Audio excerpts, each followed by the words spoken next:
Ya Arhamar Rahimin, irhamna.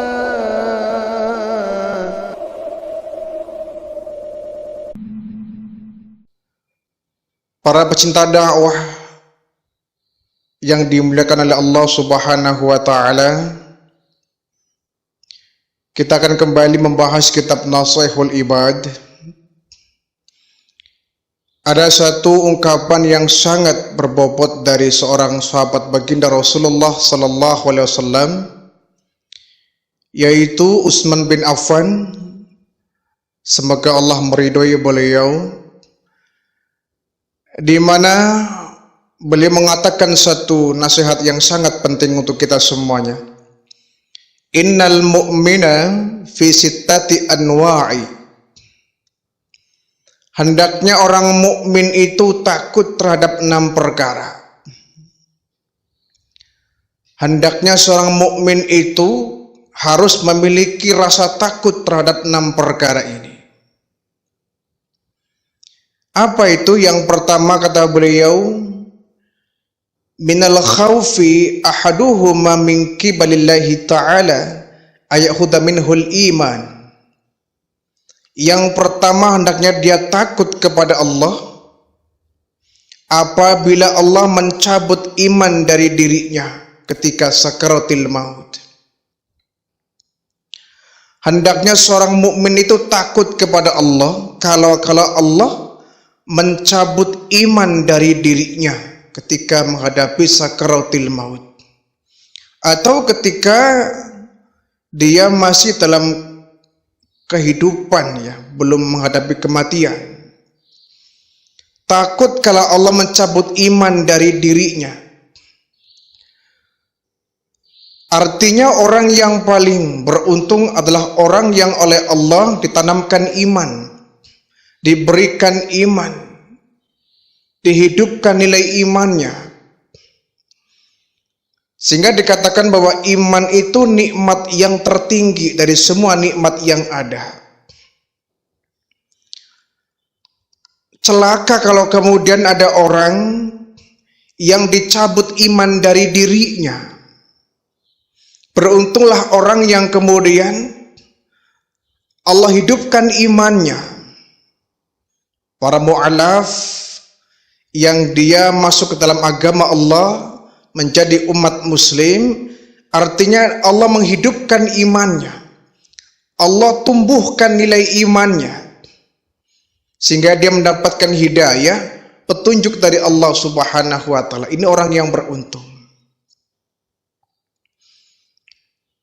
Sedangkan orang yang paling merugi dan paling mengerikan ketika Allah kemudian mencabut imannya, mencabut akidahnya, mencabut Islamnya. Artinya dia keluar dari agama Islam dan dia masuk ke agama yang tidak Allah ridhoi. Nah, ini yang perlu kita takut-takuti. Sebab kenapa di zaman sekarang ini berbagai banyak pemandangan-pemandangan yang sangat membahayakan untuk akidah kita, di mana pergaulan begitu bebas, begitu luas, terkadang toleransi pun tanpa adanya batas, yang kemudian ini membahayakan iman kita. Jangan sampai kemudian iman kita luntur dan lentur akibat pergaulan yang terlalu bebas.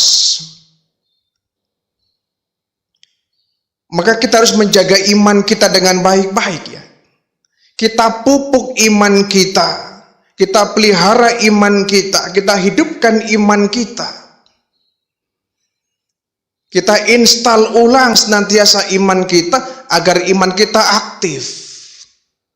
Kalau iman kita pasif, nah ini yang membahayakan.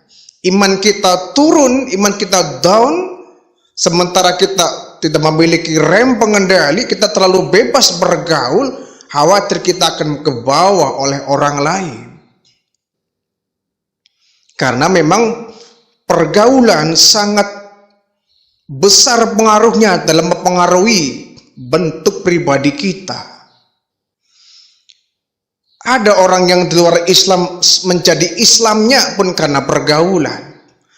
Kebalikan, ada orang yang Islam sampai murtadnya, itu pun mungkin karena pergaulan. Dari pergaulan akan membentuk pola pikir.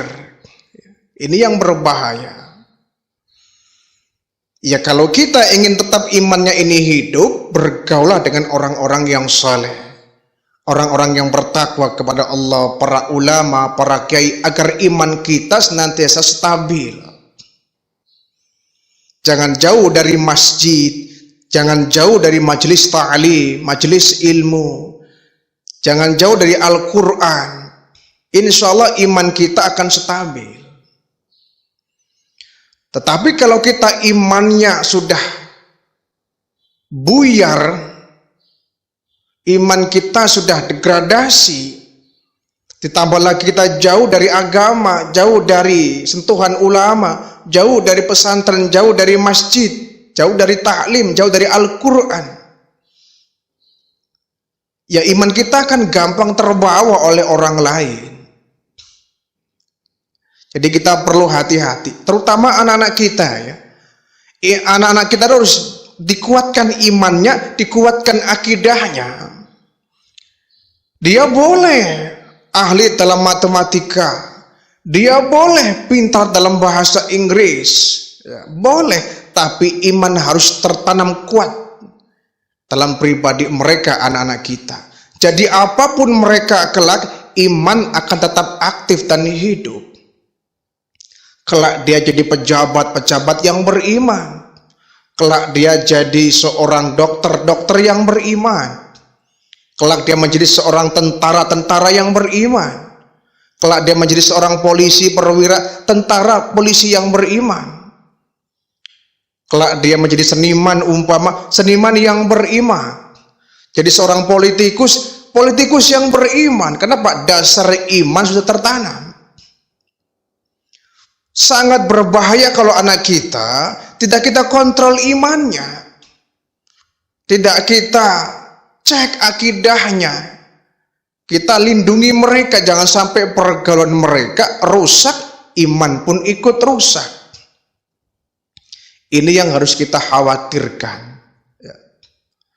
Wala tamutunna illa wa antum muslimun, kata Allah. Janganlah engkau sekali-kali mengakhiri hidupmu, mati dalam kondisi tidak beriman. Na'udzubillah min dzalik. Jadi sekarang ini yang namanya visi misi pemurtadan ini semakin ramai di masyarakat kita. Kita perlu hati-hati. Kita harus menjaga akidah kita sekali la ilaha illallah Muhammad Rasulullah sampai mati. Harus kita jaga bahwa kita yakin tidak ada Tuhan selain Allah dan Nabi Muhammad adalah utusan Allah. Kita harus takut itu. Maka dengan takut ini, kalau kemudian Allah mencabut iman kita, kalau memang kita takut itu terjadi, yuk kita jaga iman kita. Kita pelihara iman kita. Kita aktifkan iman kita dengan menggiatkan ibadah-ibadah. Hadir di pengajian untuk memupuk iman kita. Sehingga iman kita akan stabil. Satu. Yang kedua, kata Utsman bin Affan, hendaknya seorang mukmin itu takut min kibalil hafadati ayyaktubu alaihi ma yuftadau bih. Hendaknya dia takut kepada para malaikat pencabut amal apabila mereka menulis amal yang sangat memalukan yang nanti akan dibeberkan ketika di hari kiamat. Hendaknya kita takut kepada malaikat yang mencatat amal-amal kita. Ada malaikat raqib yang menulis amal kebaikan kita. Ada malaikat atid yang menulis kejelekan-kejelekan kita. Dua malaikat ini yang selalu mengikuti kita kemanapun kita pergi. Dan tidak ada satu perbuatan pun yang terlewat yang tidak dicatat oleh mereka berdua. Walaupun mereka mengawasi miliaran manusia di atas permukaan bumi ini, tidak ada yang sulit karena Allah yang sudah berkehendak. Semua perbuatan kita dicatat, yang baik, yang buruk, yang mulia, yang hina, dicatat oleh malaikat Raqib dan Atid. Dan nanti hasil dari pengkoreksian itu akan dibeberkan, akan dibuka, akan dibacakan, akan diperlihatkan saat kita di hari kiamat. Ini amal jahatmu, ini amal baikmu. Jadi buku harian kita yang setiap hari ditulis oleh malaikat Raqib dan Atid ini, nanti di hari kiamat akan dibuka. Ya Allah, ini buku harian si Fulan bin Fulan selama hidupnya. Ketika dilihat amal baiknya sangat begitu banyak, amal jahatnya sedikit. Nah, ini orang yang beruntung. Dia tersenyum lebar. Dan ketika diberikan kitab itu melalui tangan kanan, ini orang yang beruntung. Sebaliknya ada nanti di padang mahsyar, ketika ditimbang diberikan buku harian kita, tulisan amal-amal kita, ketika dilihat dan dibuka, amal dosa melulu, amal jahat melulu, amal baiknya sedikit. Malulah kita di hadapan Allah. Kata Allah, kau ini bagaimana selama hidup, apa yang kau perbuat? Kenapa buku rapot begitu rusaknya ini? Penuh dengan perbuatan dosa, sementara kebaikanmu hanya seberapa. Kau ini bagaimana? Kan sudah turun para nabi, para kiai, diberikan kitab-kitab. Ada ulama, ada kiai yang membimbing kamu ketika hidup. Kemana saja kamu ini? Ya, mungkin kalau cara kita begitu, diomelin oleh Allah. Kau luar biasa, selama hidupmu banyak begitu dosanya, sementara kebaikanmu nggak seberapa. Malulah kita. Malu kita. Nah, sebab itu kita mesti sadar bahwa tidak ada sedikit pun, secuil pun perbuatan kita yang tidak ditulis, yang terlewat itu nggak ada. Begitu jeli dan teliti malaikat Raqib dan Atid menulis amal-amal kita. Tidak ada yang terlewat satu detik pun dari semua amal perbuatan kita yang tidak ditulis oleh malaikat Raqib dan Atid. Kita kadang-kadang nggak nyadar, kita kurang sadar tentang hal itu, kurang menyadari. Tahu mah tahu, cuma kurang menyadari sebenarnya kita ini. Sehingga perbuatan kita, tindak tanduk kita kadang nggak terkontrol. Berbuat seenaknya sendiri, berucap semaunya sendiri, itu kita. Kurang menyadari bahwa kita diintai, diawasi oleh Raqib dan Atid, petugas Allah Subhanahu wa Ta'ala, yang mereka akan semua menulis dari semenjak kita akil balik sampai kita wafat, itu yang akan dihisab, akan ditulis oleh malaikat Raqib dan Atid. Yang kedua ya.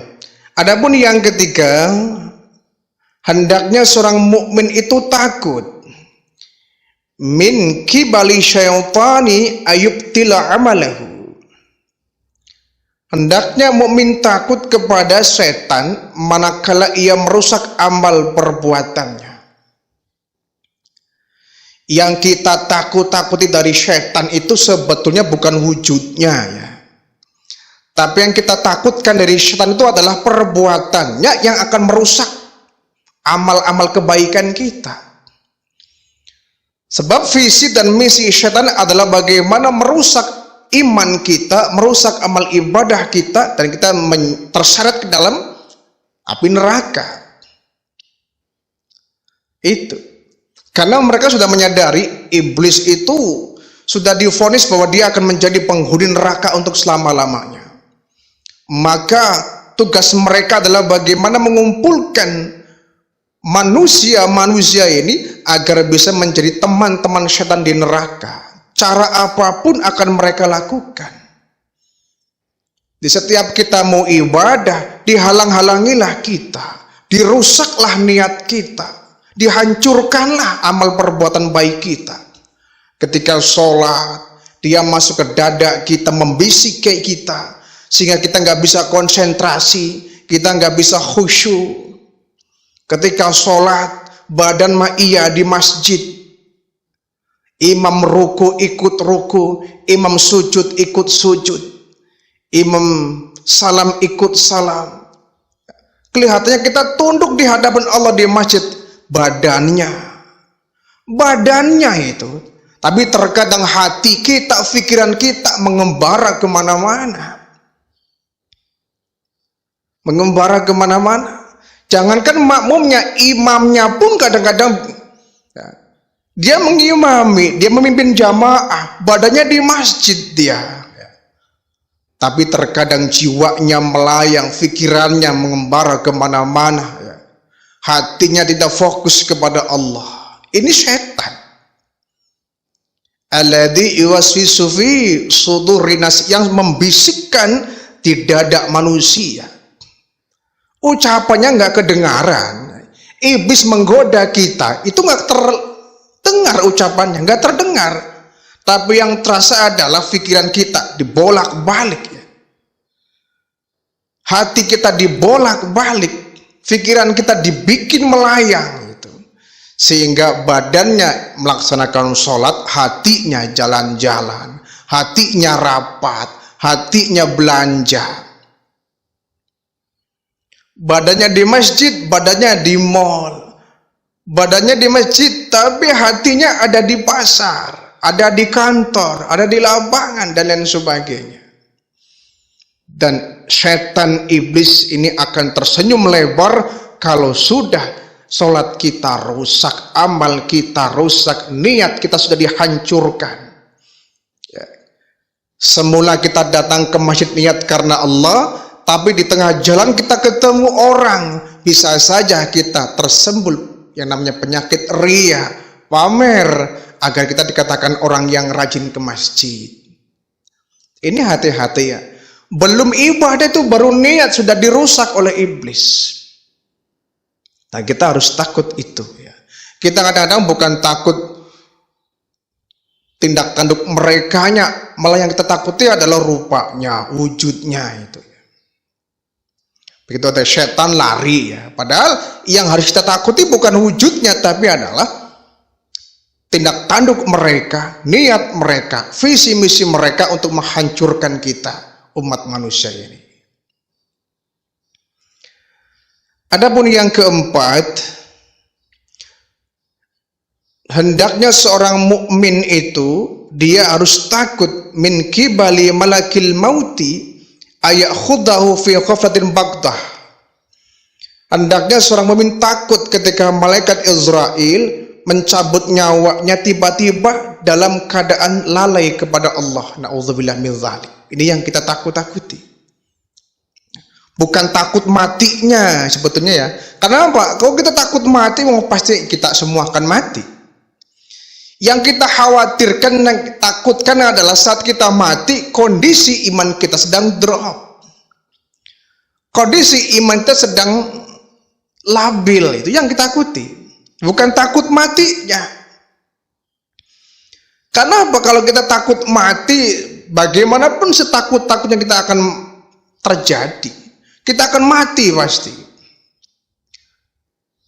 Yang kita khawatirkan, yang takutkan adalah kita mati dalam kondisi iman kita sedang labil. Iman kita sedang merosot, sedang lalai kepada Allah. Ini yang kita takut-takutkan. Sehingga ada orang yang meninggal itu secara husnul khotimah, ada yang su'ul khotimah. Yang husnul khotimah, dia meninggalnya dalam kondisi baik, sedang melaksanakan ibadah, sedang melaksanakan ketaatan kepada Allah. Ini yang meninggalnya husnul khatimah. Yang su'ul khatimah ini yang kita paling takutkan, yang kita khawatirkan ini. Kita sedang berbuat jelek, berbuat jahat, berbuat dosa, Allah cabut ruhnya, ini yang membahayakan. Sedang bergibah, sedang ngomongin orang, tiba-tiba jatuh sakit, mati, ada ya, jantungan misalkan ya. Sedang bertengkar dengan tetangga, tiba-tiba jatuh, mati. ya, sedang berbohong, sedang nipu orang, tiba-tiba jatuh, mati. Ya. Sedang di tempat maksiat, tiba-tiba jatuh, mati. Ini ya su'ul khatimah yang harus kita takut-takuti. Bukan takut matinya, ya. Karena setakut-takutnya kita dengan kematian, ya pasti kullun nafsin dha'iqatul maut. Semua yang bernafas, yang bernyawa pasti akan mati. Yang kita takut-takuti adalah bukan kematiannya, tapi adalah kondisi kita saat mati seperti apa. Kita khawatir iman kita dalam kondisi rusak, kemudian Allah cabut ruhnya. Na'udzubillah min dzalik. Yang kelima, hendaklah seorang mukmin itu takut min kibalid dunya ayagtarru biha wa tushghiluhu anil akhirati. Takut kepada dunia dan kenikmatannya, manakala ia akan memperdaya dan menyibukkan diri kita dari mengingat akhirat. Ini juga kita khawatir, ya. Kita khawatir, kita takut kalau dunia yang kita hadapi ini menyebabkan kita berpaling dan melupakan akan akhirat. Dan ini banyak terjadi. Banyak terjadi saking sibuknya orang terhadap dunia ini sampai dia luput dari tujuannya di akhirat. Dia lupa akhirat, lupa ibadah, lupa kepada Allah saking sibuknya mengurusi urusan dunia. Sering dikatakan bahwa dunia merupakan alat. Dunia adalah alat untuk mencapai tujuan. Tujuan utamanya adalah akhirat. Dunia merupakan sarana. Dunia merupakan jalan tempat kita menuju yang kita tuju, yaitu negeri akhirat. Jangan sampai dunia merupakan dijadikan sebagai tujuan. Kalau dunia ini dianggap sebagai tujuan, dijadikan tujuan akhir, nah ini bahaya. Namanya orang melupakan akhirat. Orang menggapai dunia itu wajib, ya. Mencari harta nafkah itu wajib, ya. Sibuk dengan duniawi itu boleh, tidak ada larangan itu, ya. Wala tansa nasibaka minad dunya. Jangan kau menyepelekan dunia. Jangan kau melupakan dunia. Kau jangan lari dari dunia. Dunia adalah bagian dari hidupmu. Boleh kita sibuk dengan dunia, boleh. Itu manusiawi. Yang kita boleh kalau sampai kesibukan dunia menyebabkan kita lupa kepada akhirat, lupa kepada Allah. Dan itu banyak orang yang kemudian lalai. Kita makanya butuh yang namanya nasihat dari ulama, dari kiai-kiai kita. Karena kita ada kalanya sering lupa. Saking sibuknya kita dengan dunia, lupa kepada ibadah. Sehingga kita perlu ada yang mengingatkan. Kita butuh sentuhan dari ulama, kiai-kiai kita, para asatidz kita, yang memberikan sentuhan batin kita, menggugah iman kita, sehingga kita nggak larut kepada kesibukan dunia. Adapun yang keenam, kata Utsman bin Affan, hendaknya seorang mukmin itu takut min kibalil ahlil wa iyali ayastaghila bihim. Hendaknya seorang mukmin takut kepada keluarga manakala urusan mereka akan menyibukkan fayuksilunahu an dzikrillahi ta'ala, sehingga menyebabkan kita lupa akan zikir kepada Allah. Ini pun suatu yang berbahaya, ya. Tadi banyak terjadi pula. Banyak terjadi di antara kita yang saking sibuknya ngurusin keluarga kita sampai lupa kepada Allah. Membina keluarga itu wajib, ya. Kita akan merasa bahagia ketika di tengah-tengah keluarga kita. Kita melihat istri, anak-anak kita tertawa ceria, kita ikut gembira. Ya. Di tengah-tengah keluarga saling bercengkerama, itu bahagia. Tapi jangan sampai kita semakin larut dalam kesibukan keluarga sampai kita lupa kepada akhirat, ya. Kita boleh berkumpul dengan keluarga, bercengkrama. Tapi ketika azan tiba, yuk kita bersama-sama berjamaah. Jangan sampai kita saking asiknya dengan anak-anak kita, dengan istri kita, dengan cucu-cucu kita kumpul di rumah, azannya kedengeran, sholat dilupakan. Kadang-kadang ada ini pertemuan keluarga, ya. Biasanya kalau lebaran ya, kumpul semua keluarga dari luar kota datang semua, ramailah rumah kita. Ketemu anak cucu kita, keponakan-keponakan kita, senang sekali kita. Saking asiknya kita dengan keluarga sampai-sampai azan nggak kedengeran, sholat terlupakan. Nah, ini kan kacau. Ini kan tidak benar yang seperti ini. Yang baik adalah ketika saat kita berkeluarga, ya kumpul dengan keluarga ramai-ramai. Azan tiba, waktu sholat datang, yuk kita berjamaah bersama-sama. Syukur-syukur, ayo kita ke masjid. Ayo kita ke masjid. Kita berjamaah di masjid, itu bagus. Ya. Jangan sampai seorang ayah, seorang bapak, ketika kumpul dengan keluarga, dia sibuk ibadah sementara keluarganya bercengkrama, bergembira, tertawa, terbahak-bahak, diabaikan. Dia sibuk dengan ibadahnya sendiri. Ajak keluarganya. Ajak anaknya, yuk kita ke masjid nak, berjamaah di masjid. Sehingga kesibukan di rumah kita, kegembiraan di rumah kita, keceriaan bersama keluarga kita tetap terkontrol, tetap kita ingat kepada Allah. Ya, buat apa kalau kita kemudian ya, kumpul ya, menjalin silaturahim, bagus.